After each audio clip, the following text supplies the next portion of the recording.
Good evening students. Tense exercise में 17वां दिन नया क्वेश्चन टेस्ट लेता हूँ प्रेजेंट टेंस में। अगर आप प्रेजेंट टेंस को बढ़िया से पढ़ लेते हैं तो पास्ट टेंस पढ़ना, फ्यूचर टेंस पढ़ना आसान हो जाएगा, सीधा सीधा। तो इसमें एक्सरसाइज की संख्या कुछ ज़्यादा ही होगी और वाद वर्ग में कम हो जाएगी। इसी तरह सेल हाविंग विल बी में कम हो जाएगी। ठीक है, तो कुछ एग्जांपल दीजिए। अब देखिए, इंग्लिश टू हिंदी सही रहेगा।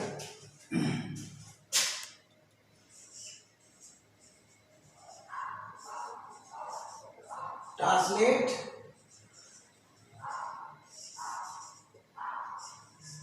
इंग्लिश इनटू, इंग्लिश लिखने की जरूरत नहीं है आपको, सीधा लिख दिए ट्रांसलेट इनटू हिंदी।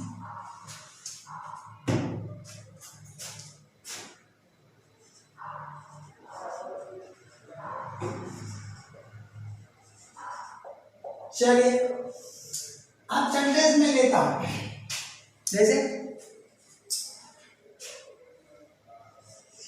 आपको बताना है दिस इज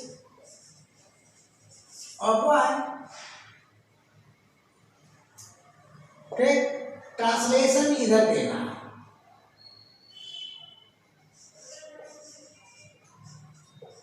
मैं लिखता जा रहा हूं, आप सोचते जाइए, फिर मैं लिखूंगा तो अपना टेस्ट ले लीजिएगा। अब दिस इज द बॉय, ठीक। अब फिर यहां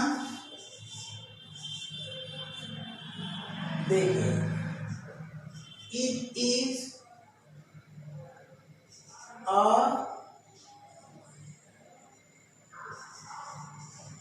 बॉय, ठीक। फिर आप लिखिए इट इज द बॉय, ठीक। 4 सेंटेंस हुए। दिस के साथ आर्टिकल, दिस के साथ आर्टिकल द, इट के साथ आर्टिकल और इट के साथ आर्टिकल द। आर्टिकल पर फोकस करिए, ठीक है। अब चलिए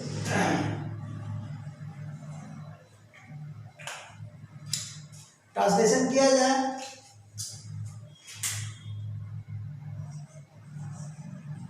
यह सॉरी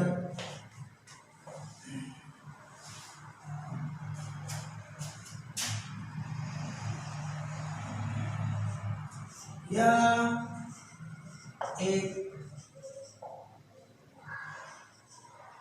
लड़का है। चलिए यहां क्या हो जाएगा, यह। अब देखिए आर्टिकल और द में चेंज हो गया है, तो क्या होगा, तो आर्टिकल का ये चैप्टर है, यहाँ पर नहीं है, ये टॉपिक है आर्टिकल का, यानी आर्टिकल और के साथ पर हमने द लगा दिया है।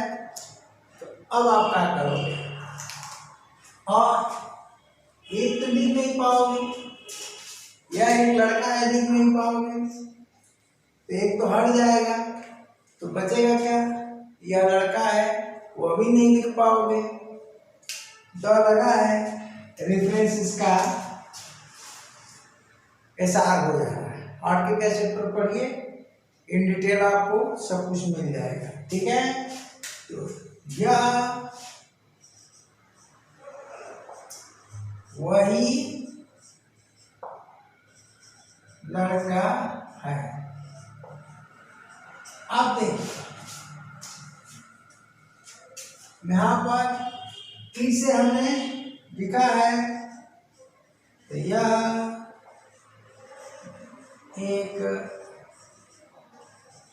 लड़का है। आप देखिए यहाँ पर आप क्या लिख रहे हो, इस पैटर्न पर अगर लिखते हो तो यह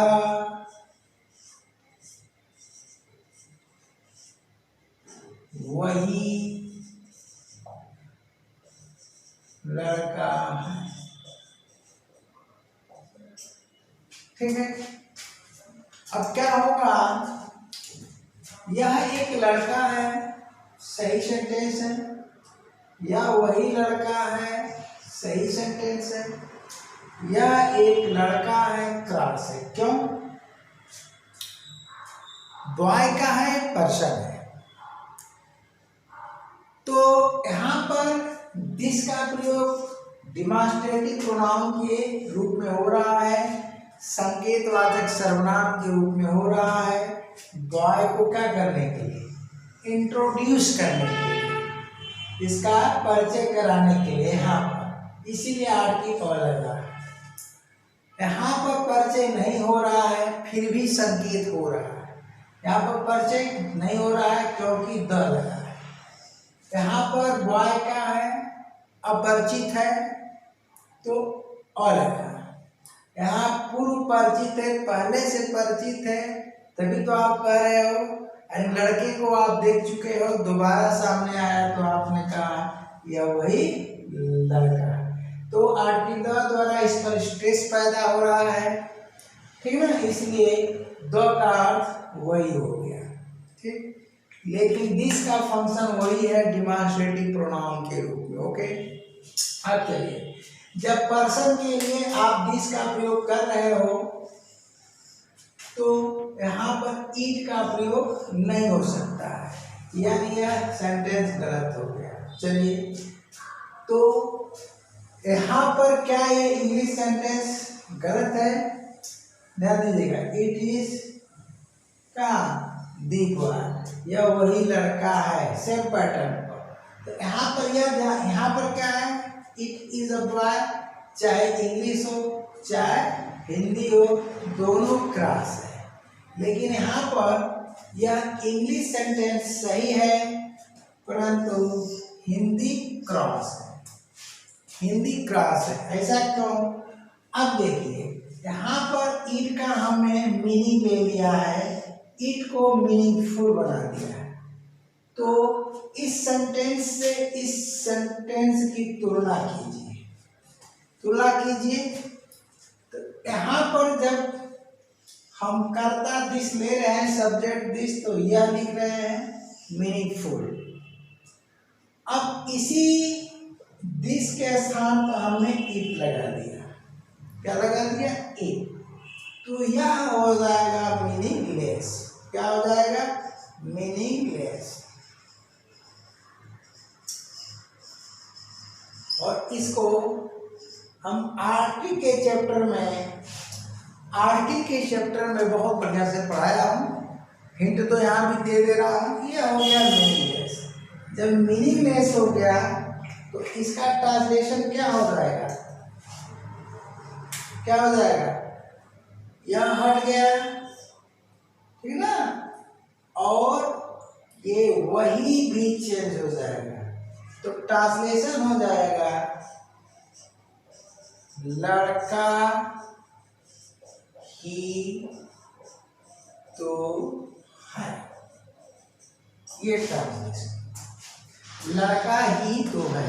तो आज का जो एक्सरसाइज इसी पर बेस्ट है, मगर थोड़ा सा हमने कंपेयर कर दिया, ठीक ना।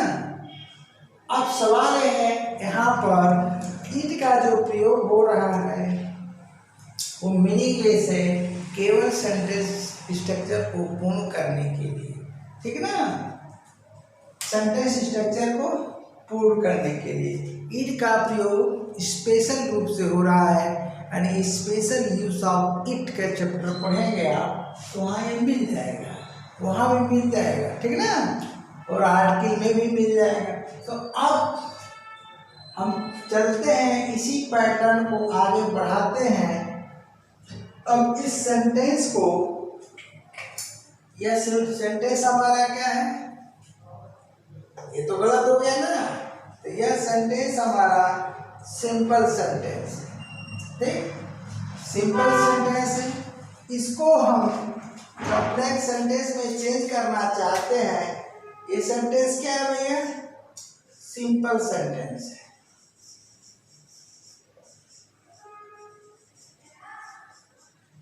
ठीक, और हर वाक्य में इट द्वारा जो भी बनेगा, इट के अनुसार ही क्रिया लगेगी। इट सिंगुलर होता है तो लगा, ठीक। यहाँ पर दिस सिंगुलर होता है तो लगा, और दिस किसके लिए लगा? बॉय के लिए। दिस का प्रयोग बॉय के लिए, बॉय सिंगुलर है तो दिस सिंगुलर रखा जाएगा, दिस नहीं लिखा जाएगा, और यहाँ पर दिस का प्रयोग हो जाएगा। अब यहाँ पर इट का प्रयोग बॉय के लिए नहीं हो रहा है, बल्कि विशेष स्ट्रक्चर है तो इट इज। अब विशेष क्यों है मैं इसको समझा दे रहा हूँ क्या करके, फिर नए सेंटेंस देता हूँ आपको।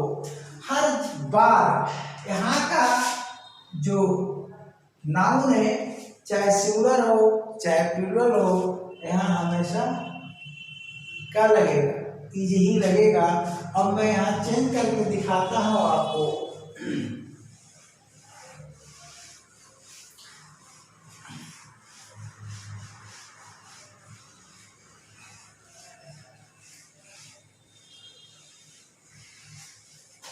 देखिए,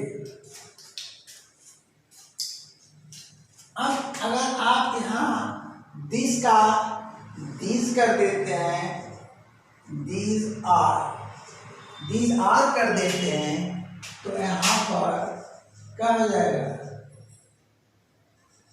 बॉयज हो जाएगा। और दो सेंटेंस था, आर्टिकल अ वाला सेंटेंस आर्टिकल हट जाएगा, और एक सेंटेंस था क्या जी? द वाला, तो द में द नहीं हटेगा, और उसका प्रोनाउंसिएशन क्या होता है? ये देखिए, दीज आर दी बॉयज। तो आप इस्तेमाल की एक्सरसाइज कर रहे हैं तो यहाँ पर फोकस करना होगा। अब आर का प्रयोग होगा, क्यों? क्योंकि दीज का प्रयोग बॉय को इंडिकेट करने के लिए हो रहा है।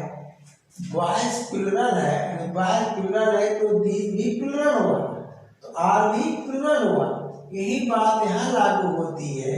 मीनिंग पुराने पैटर्न पर हो जाएगी, सिंगुलर के पैटर्न पर मीनिंग होगी क्या जी?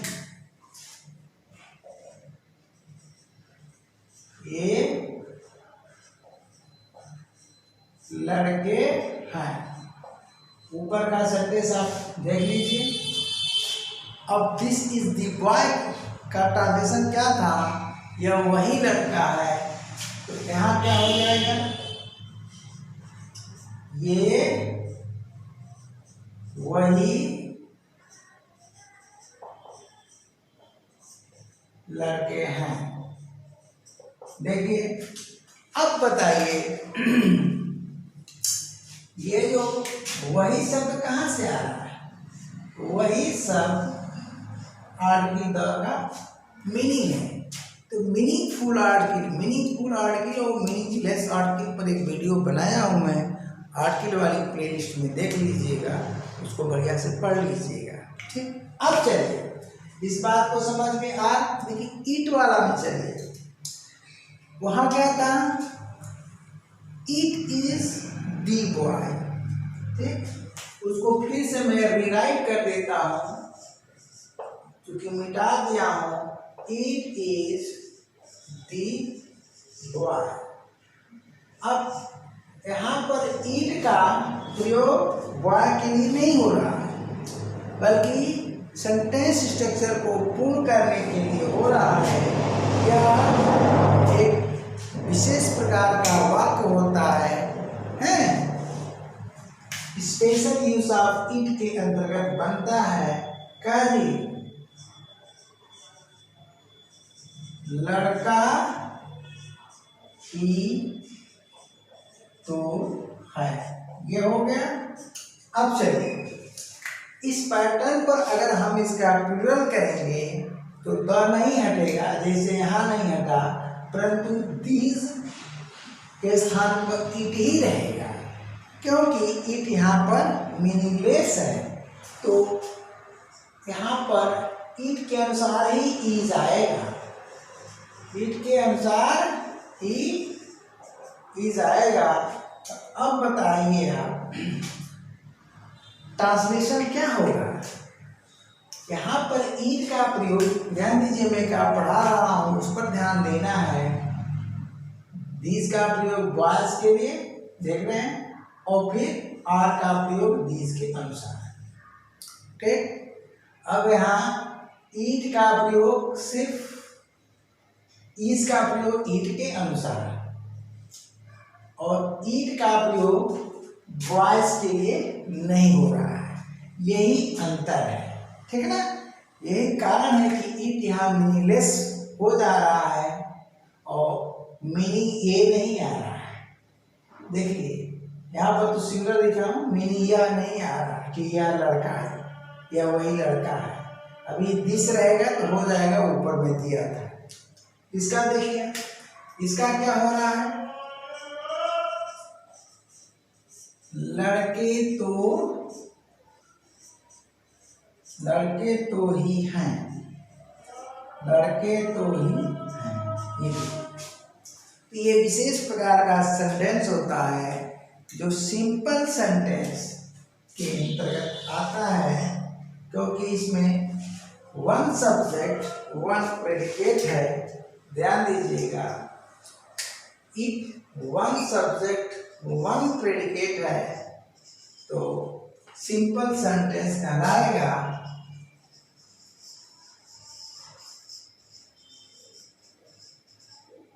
ठीक है, अब चलिए हम इससे रिलेटेड कॉम्प्लेक्स सेंटेंस की संरचना करते हैं, उसके साथ जो है इज एम आर का प्रयोग सीखते हैं। तो इस सेंटेंस को यहाँ तक तो आप नोट कर लिए हैं, नोट कर लिए हैं। चलिए अब मैं क्या करता हूँ, इन दोनों को मिटा दिया, ओके, और इसको यहाँ तक मिटा दिया। चलिए भैया, चलिए रीराइट कर देता हूँ, है क्या दिक्कत है।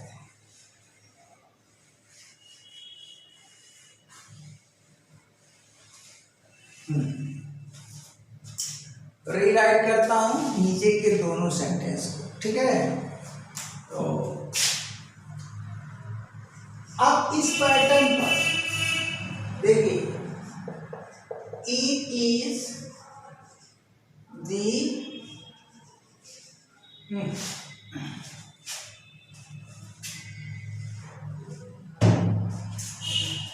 It is the boy. ठीक, फिर लिखिए इट इज दी बॉयज। फिर लिखिए, अब ये तो नाउन हो गया, दो नाउन का दे दिया, सिंगुलर नाउन और सिंगुलर प्रोनाउन। अब सॉरी, सिंगुलर नाउन है प्लूरल नाउन। अब हम प्रोनाउन का देते हैं, यहाँ पर it is I, it is we, small में ही लिखेंगे वी,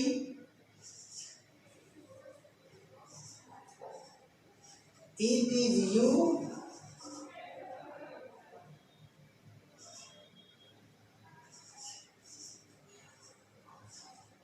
और it is they,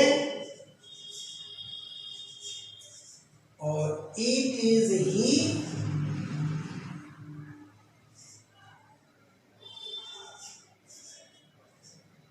it is she. Personal pronoun का प्रयोग कर दिया। अब देखिए,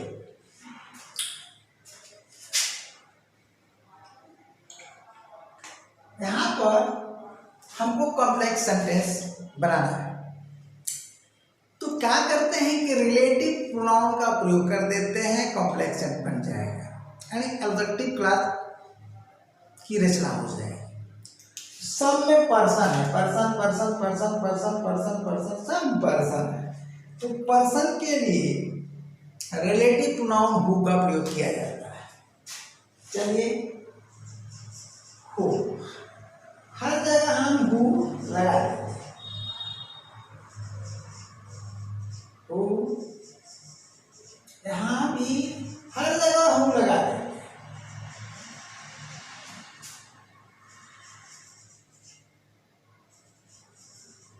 चलिए, अब यह हु क्या है, कंजक्शन का काम करेगा, साथ ही साथ अगले क्लास का ये सब्जेक्ट बनेगा।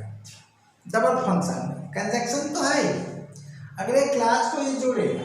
इसका मतलब इसके पहले एक क्लास हो जाएगा, ये सब प्रिंसिपल क्लास। जो सिंपल सेंटेंस था वो प्रिंसिपल क्लास बनने जा रहा है।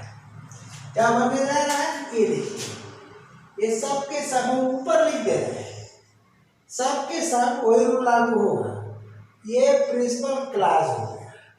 और यहां से इधर हमको एडजेक्टिव क्लास बनाना है।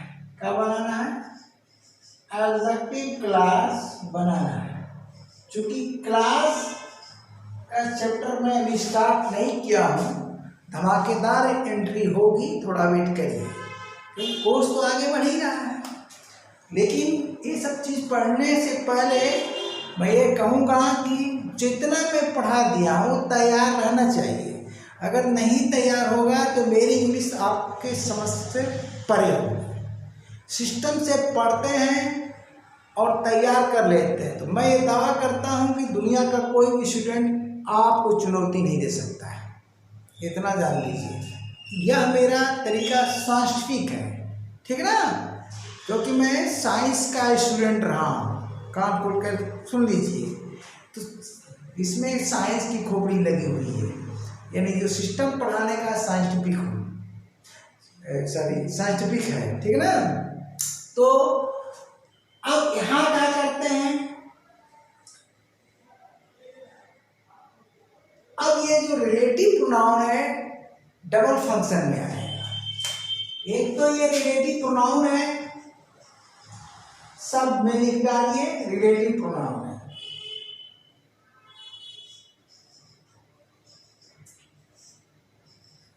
चलिए भैया, रिलेटिव।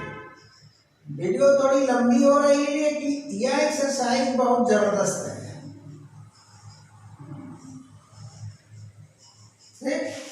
बहुत जबरदस्त है। इस पार्टी ईरर के पर्पज से या इम्प्रूवमेंट के पर्पज से इस पर क्वेश्चन पूछे जाते हैं, ठीक है ना। अब देखिए, साथ ही साथ ये नॉमिनेटिव केस में, तो नॉमिनेटिव केस का मतलब सब्जेक्ट का काम करेंगे, सब सब्जेक्ट बनेगा। सबको नॉमिनेटिव केस लिख दीजिए। आरपी का क्या मतलब, अरे भाई आरपी मेरा नाम भी है तो यहाँ रिलेटिव प्रोनाउन है। अब चलिए, ये सब्जेक्ट का काम करेगा अगले क्लास का, इसका मतलब इसके बाद वर्ब आना चाहिए। अब हम वर्ब के स्थान पर इज़ेमार में से कोई प्रयोग करेंगे, इज़ेमार में से कोई प्रयोग करेंगे। यही चैप्टर है आपका, यही एक्सरसाइज है। आ गए हम मूल पॉइंट पर, ठीक। तो चलिए शुरू करते हैं। अब देखिए, it is the boy, simple जब सेंटेंस था तो अर्थ क्या था, यह वही लड़का नहीं, लड़का ही तो है, लड़का ही तो है। यहाँ पर रिलेटिव प्रोनाउन हु का एंटीसीडेंट कौन है, तो यहाँ पर द बॉय एंटीसीडेंट है, एंटीसीडेंट है, ठीक। आप रिलेटिव प्रोनाउन की वीडियो देख लीजिएगा, बहुत बेहतर पढ़ाया हूँ, ठीक ना। जा करके वहाँ ही डिटेल इसको पढ़ लीजिए, मिल जाएगा। तो ये एंटीसीडेंट है। अब एंटीसीडेंट सिंगुलर है, बॉय सिंगुलर है, तो हु भी सिंगुलर होगा। बॉय सिंगुलर है तो हु भी सिंगुलर होगा। हम सेंटेंस अर्थात अगला क्लास चाह रहे हैं प्रेजेंट टेंस में, ठीक है ना। तो वाय के लिए क्या लगता है, इज लगता है, तो यहां सिंगुलर है तो हु भी सिंगुलर होगा, तो इज लगेगा, यानी एंटीसीडेंट के अनुसार क्रिया आएगी, तो हु इज, ठीक है ना। क्या तो क्या, लड़का ही तो है, ठीक है ना, हु इज, ठीक है ना, होपफुल, होपफुल, होपफुल का हम प्रयोग कर देते हैं एक एडजेक्टिव हो गया, लड़का ही तो है जो आशान्वित है, आशान्वित है। अब इसका हम मीनिंग भी लिख देते हैं और उसी पैटर्न पर सारी मीनिंग हो जाएगी, तो क्या हो जाएगा, लड़का ही तो है जो आशान्वित,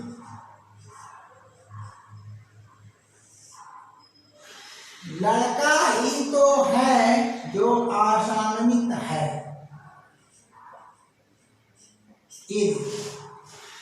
होपफुल है। तो यहां पर जो इज का प्रयोग हो रहा है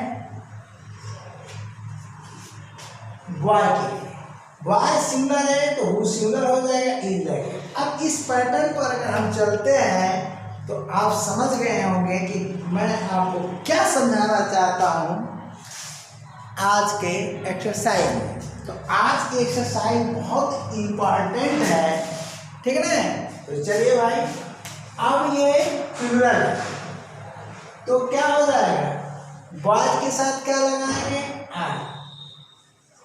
आर होपफुल, ठीक ना, फुल स्टॉप।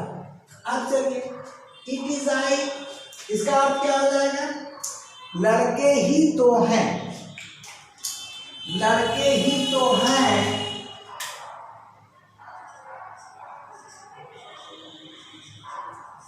लड़के ही तो हैं जो आशान्वित है, क्या आशान्वित है। ये देखिए, अब क्या करते हैं भैया, पूरा लिख लीजिए, क्या दिक्कत है, चलिए लिख लेता हूं, कुछ स्टूडेंट कमजोर है, नहीं समझ पाते।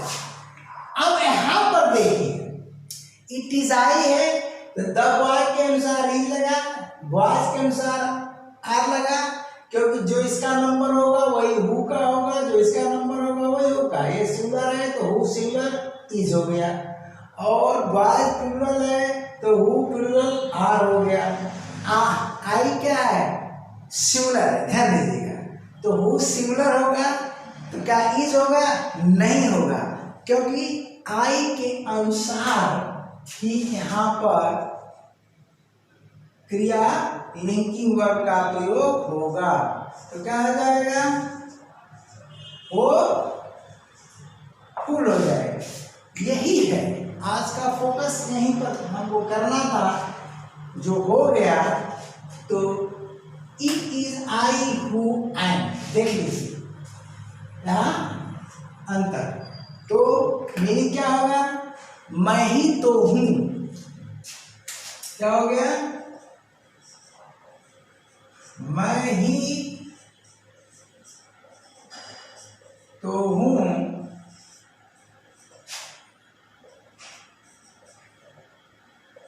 जो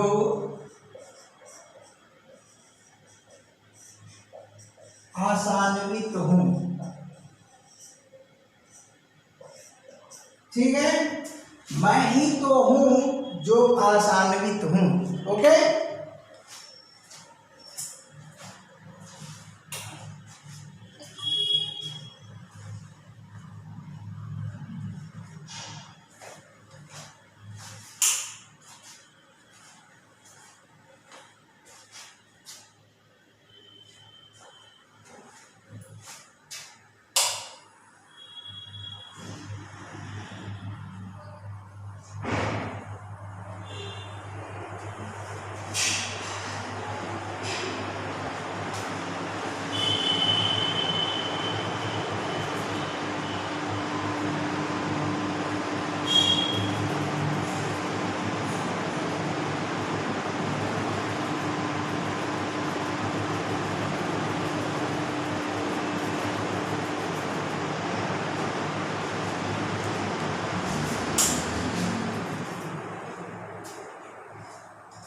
चले, थोड़ी प्रॉब्लम आ गई थी, मोबाइल हॉट हो गया था, ठीक है, गर्मी बहुत है, तो चलते हैं।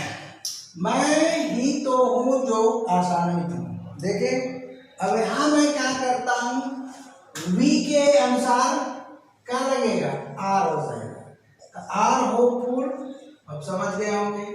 यू के अनुसार आर हो जाएगा, आर होपफुल, समझ गए। दे के अनुसार आर हो जाएगा, का हुआ होपफुल, ठीक है, समझ गए। ही के अनुसार इज हो जाएगा, ठीक है, और शी के अनुसार बी इज हो जाएगा। अब अर्थ लिख लीजिए।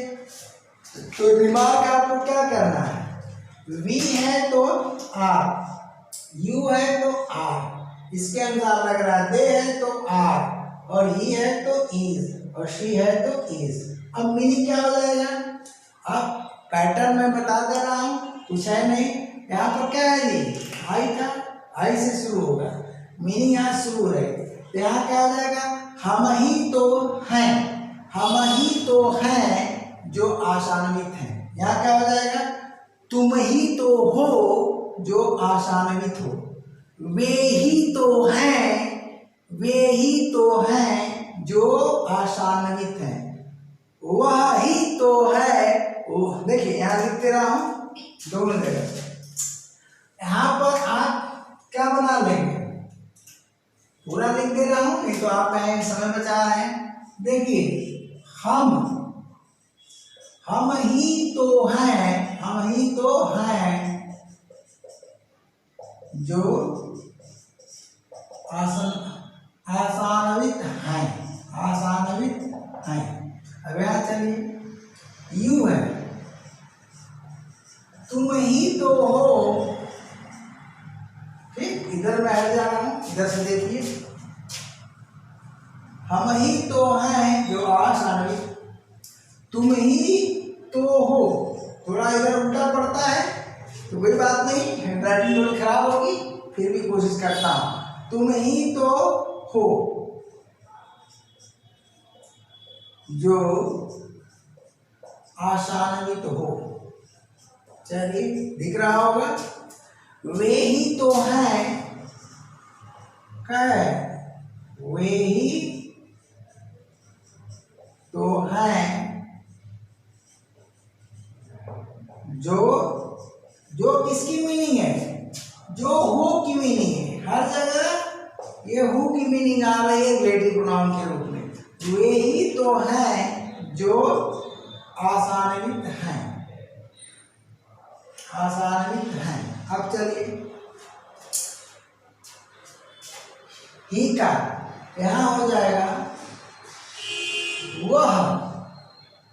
वह ही, ध्यान दीजिएगा, वह ही। अब वह ही को अगर आप एक साथ जोड़ोगे तो वही बन जाएगा, तो चाहे वह ही अलग अलग लिखो, वह ही तो है, अलग अलग लिखने से बेहतर है कि एक साथ लिखो, यानी ऐसे कर दो, वह ही से बेहतर है कि ये लिखो, यानी वही तो है, वही तो है जो आशान्वित है, सिंगुलर। यहां पर भी वही आ गया, वही तो है, तो इसको जोड़ने पर वही मिलेगा, तो वही तो है, ठीक, जो आशान्वित है। तो हमारे ख्याल से बहुत जबरदस्त एक्सरसाइज आज की थी, खूब पूछा जाता है परीक्षाओं में। यहाँ पर ये चेंज कर दिया जाता है, मिस्टेक कर दिया जाता है, वहाँ आप फंस जाएंगे, ठीक है ना, ये चीज होता है। तो स्क्रीनशॉट ले सकते हैं आप, हैं, हम हट जा रहे हैं, ले लीजिए, ओके।